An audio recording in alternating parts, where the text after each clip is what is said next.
यह है श्री कृष्ण की नगरी मथुरा की पिंक सिटी कॉलोनी।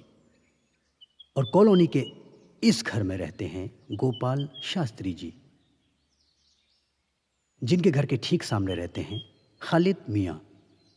और इस कॉलोनी का हर इंसान जानता है कि ये दोनों आपस में कितनी नफरत करते हैं। ज़रा आप भी एक नज़ारा देख लीजिए।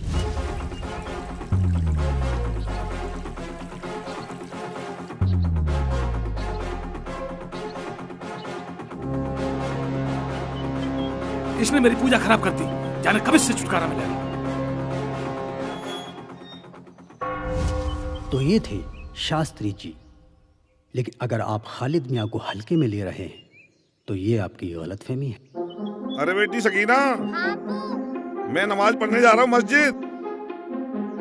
थोड़ी देर में आता हूँ। कुछ बाजार से मंगाना तो नहीं है? नहीं अब्बू, कुछ नहीं मंगाना। ठीक है बेटा।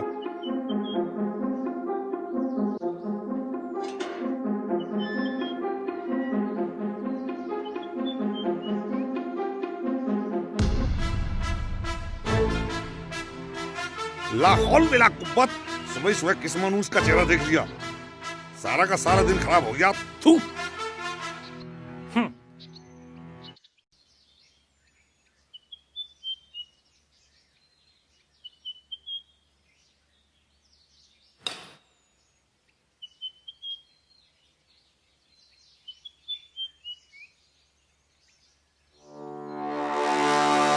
तुम लोगों से कितनी मार मना किया है, यहाँ मत खेला करो, ये हमारे खेलने की जगह है। चलो हटाओ ये सब, चलो बे अपने सिस्टम लगा। देखो हम लोग यहाँ पहले से खेल रहे हैं, तुम लोग हमारे बाद खेलना। नहीं, तू बॉल फेंक। कोई जरूरत नहीं है, तुम्हें जितना खेलना था खेल लिया, अब हम यहाँ खेलेंगे।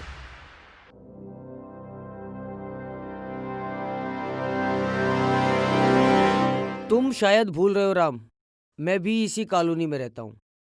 इस जगह पे जितना हक तुम्हारा है उतना मेरा भी है। हक की बात मत करो, हक तो तुम्हारा इस देश पे भी नहीं है। तुम लोग पाकिस्तान क्यों नहीं चले जाते हैं? हाँ, ये हमारा भी मुल्क है और हम इसी मिट्टी में पैदा हुए हैं, मरने के बाद दफन भी इसी मिट्टी में होंगे। किसी में इतनी ताकत नहीं है जो हमें इस मुल्क से बाहर निकाल सके। ताकत दिखनी है, ताकत दिखनी है, ले देख ताकत, ले देख ताकत।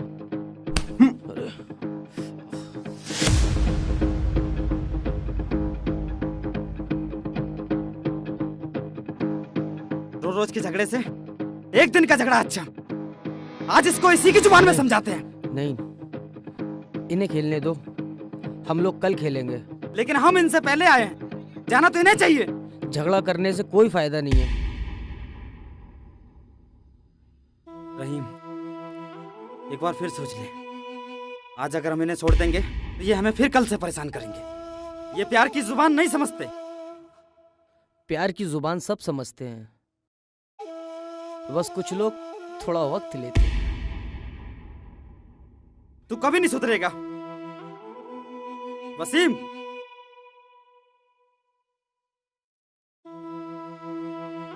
अबे ओए, ये कॉलोनी दिलेरों की है, डरपोकों की नहीं। इसलिए कहता हूँ चले आओ यहाँ से। छोड़, आजा।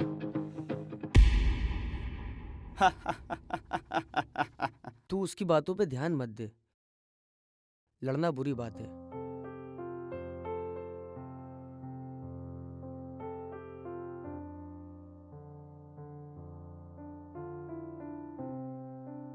राम ने आज फिर से तुम्हारे साथ झगड़ा किया?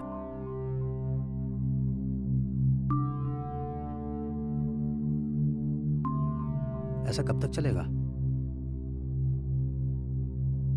तुम्हारी इसी बुज़दिली की वजह से उसकी हरकतें दिन ब दिन बढ़ती जा रही हैं।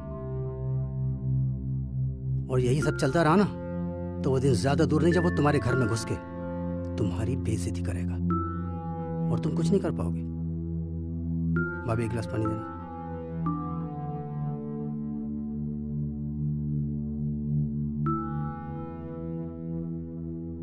इसलिए तुम्हें आखिरी बार समझा रहा, दुश्मन के सर को उठने से पहले कुचल देना चाहिए। इसको समझाने से कोई फायदा नहीं, दहशत बैठ चुकी है इसको।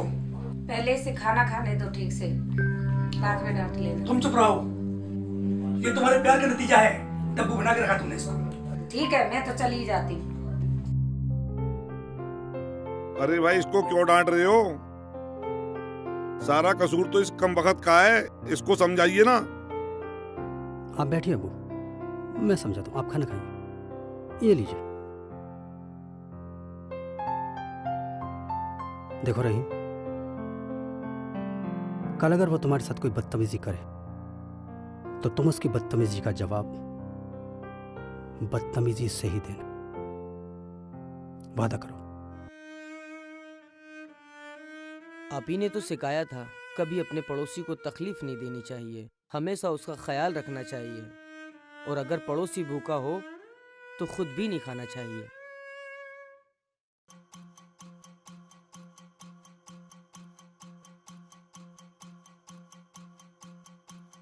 तो तू हमें सिखाएगा? पड़ोसी का बहुत ख्याल आ रहा है तुझे। तू शायद ये भूल गया कि ये वही पड़ोसी जो रोज तेरी बेइज्जती करता है। तू शायद ये भूल गया कि ये वही पड़ोसी जो हमारे वालिद साहब की तौहीन करता है। और तू शायद ये भूल गया कि ये वही पड़ोसी अगर इसका मौका मिले तो लात मार के हमें इस कॉलोनी से बाहर फेंक सकता है। और तू ये उस तरह के लोग नहीं है रहीम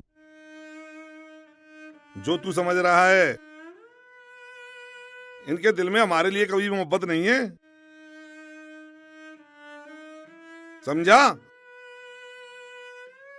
दुश्मन से जितना दबोगे उतना ही दबाएगा वो आपको। तुझे डरने की जरूरत नहीं है, छोड़ना मत उसे। हम सब तेरे साथ हैं, ठीक है?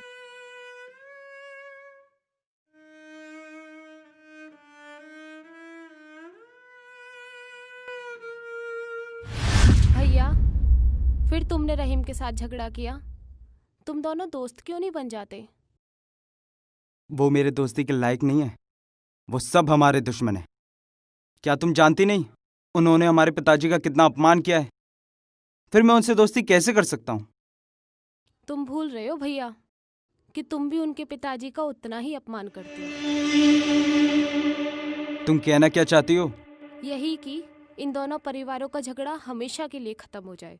क्या हम प्यार से नहीं रह सकते? वो लोग प्रेम की भाषा नहीं समझेंगे। अगर उनका बस चला तो वो लोग हमें जान से मारने में चूकेंगे नहीं। वो हमारे कभी सगे नहीं हो सकते, कभी नहीं। ये कैसी बात कर रहे हैं पिताजी आप? वो भी हमारी तरह एक इंसान है। अगर हम किसी इंसान से प्यार करेंगे तो वो भी हमसे प्यार ही करेगा, ना कि नफरत। चुप रहो सिमरन, तुम नहीं जानती वो हमारे शत्रु हैं, शत्रु। राम बेटा, एक बात कहता हूँ, अगर तुमको दोबारा मौका मिले तो उनको छोड़ना मत, बाकी मैं सब देख लूंगा। समझ गया। अब की बार रहीम मेरे रास्ते में आया तो मैं उसकी वो हालत करूंगा जो किसी ने सपने में भी नहीं सोचा होगा।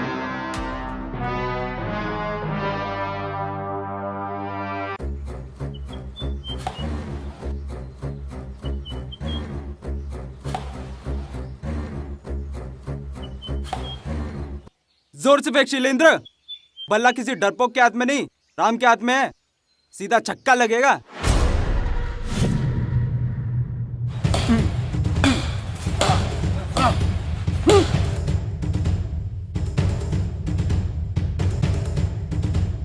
और जोर से मार, दम नहीं है क्या?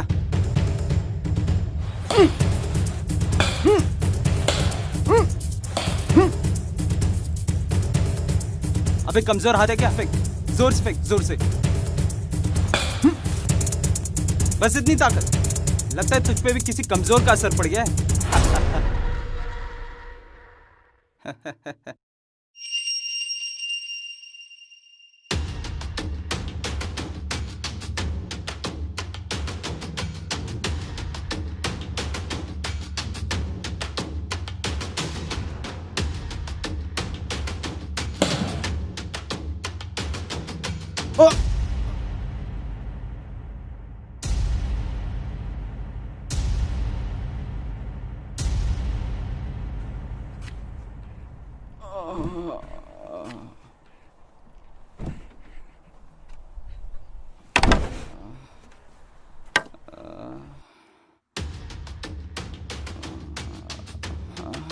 हे भगवान, इसके सर से कितना खून निकल रहा है। एक क्या रो, उठाओ और घर ले चलो उसे, चलो।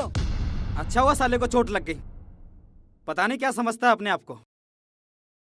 मैं तो खुदा से दुआ करूंगा कि साला वापस लौट के ही ना आए।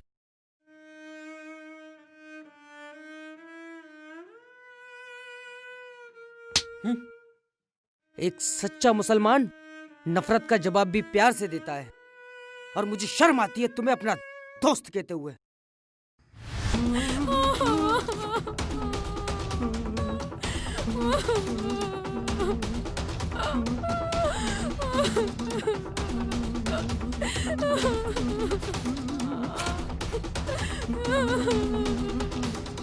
डॉक्टर साहब, डॉक्टर साहब। अरे शास्त्री जी, ये क्या हुआ राम को? इसके सर में बहुत Oh my चोट God, लगी है। बड़ी गहरी चोट है, तुरंत ब्लड चढ़ाना होगा। कुछ भी कीजिए डॉक्टर साहब, कुछ भी कीजिए, बस मेरे भाई को बचा लीजिए, मेरे भाई को बचा लीजिए। शास्त्री जी, एक बहुत बड़ी समस्या है। राम का ब्लड ग्रुप AB नेगेटिव है, जो फिलहाल हमारे पास अवेलेबल नहीं है, और ये ब्लड ग्रुप बड़ी मुश्किल से मिलता है, और जब तक हम मंगाएंगे तब तक बहुत देर हो चुकी होगी। कुछ भी कीजिए डॉक्टर साहब, कुछ भी कीजिए, बस मेरे भाई को बचा लीजिए, मेरे भाई को बचा लीजिए। एक रास्ता है शास्त्री जी, यदि किसी इंसान का ब्लड ग्रुप AB नेगेटिव है तो उसका ब्लड राम को चढ़ाया जा सकता है। डॉक्टर साहब, अगर शास्त्री जी बुरा न माने तो क्या राम को मैं अपना खून दे सकता हूँ? क्योंकि मेरा ब्लड भी AB नेगेटिव है। प्लीज डॉक्टर साहब।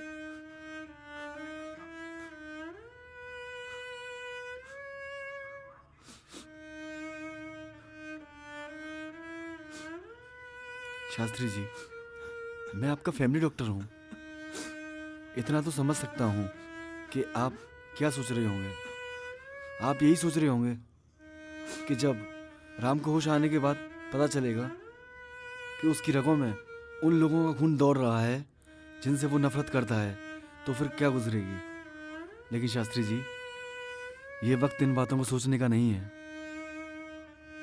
चाहे धर्म कोई भी हो, लेकिन खून सबका एक ही होता है।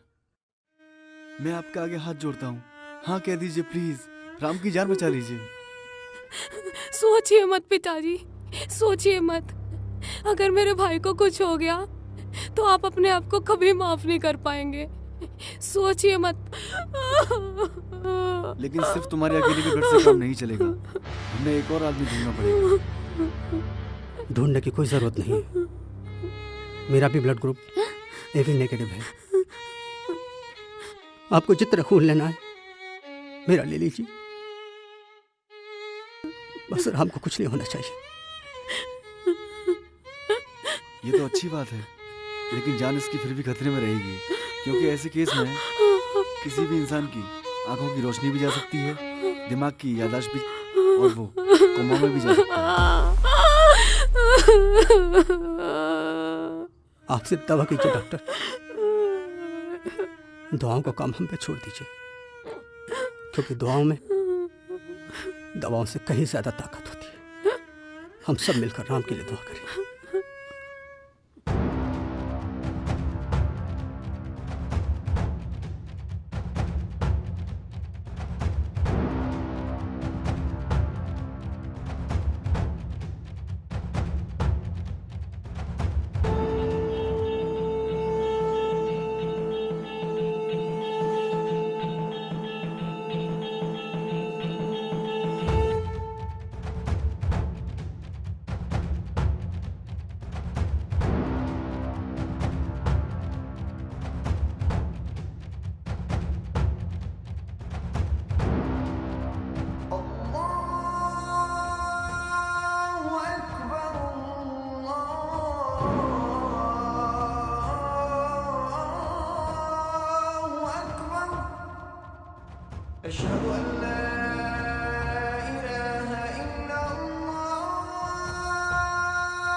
डॉक्टर साहब डॉक्टर सब साहब, ठीक है मेरा ना? भाई ठीक है ना? बताइए ना डॉक्टर साहब कुछ। आप सब लोगों की दुआएं कामयाब हुई। राम अब या खतरे से खुदा, बाहर तेरा है। शुक्र है। आप चाहें तो आप उससे मिल सकते हैं।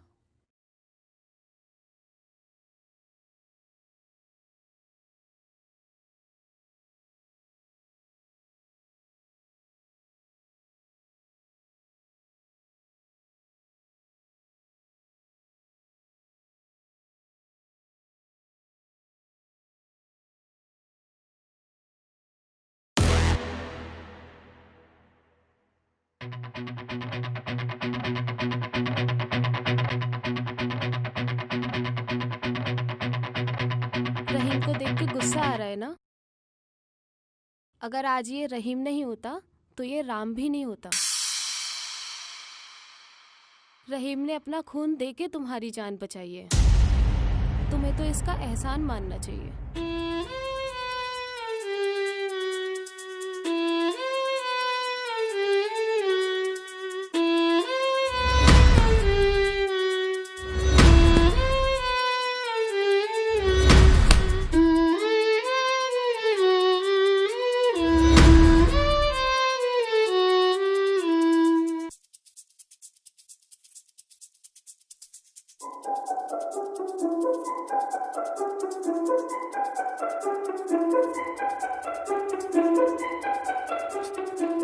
शास्त्री जी, मुझे माफ कर दीजिए, माफ कर दीजिए शास्त्री जी मुझे। उस खुदा, उसके रसूल का फरमान है, अपने पड़ोसियों के साथ नरमी से पेश आए, उनका ख्याल रखे, उनकी इज्जत करे। लेकिन मैं खुदा और उसके रसूल के फरमान को भूल गया और मैंने तुम्हें इजाजत देने में कोई कसर नहीं छोड़ी। शास्त्री जी, मैं बहुत शर्मिंदा हूँ, मुझे माफ कर दीजिए शास्त्री जी, माफ कर दीजिए। ऐसा मत कहिए खालिद मियाँ। नफरत और क्रोध की पट्टी तो मेरी आंखों पर भी बनी थी, पर अब वो खुल चुकी है। वास्तव में आपने एक सच्चे पड़ोसी का हक अदा कर दिया, हक अदा कर दिया।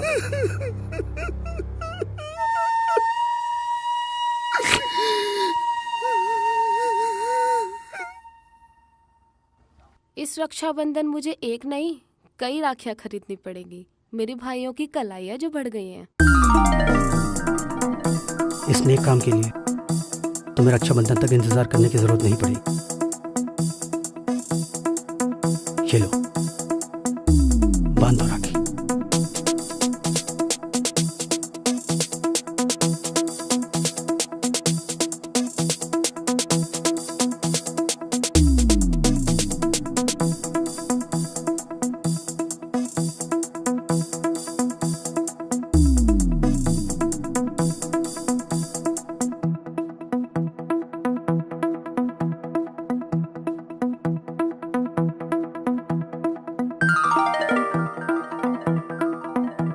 श्री कृष्ण की नगरी मथुरा में आपने राम रहीम के प्रेम की जो मिसाल पेश की है वो वाकई काबिल तारीफ है।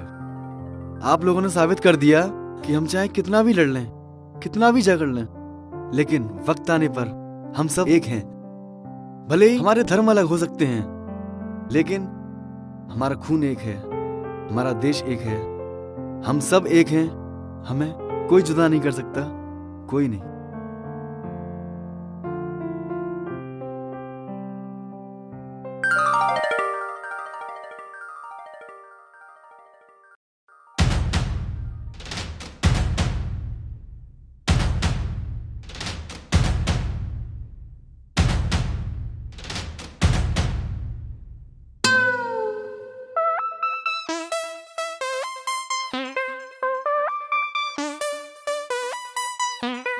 बेटा, क्रिकेट कैसे खेली जाती है अब ये खालिद मियां तुमको बताएगा। संभालिए खालिद मियाँ।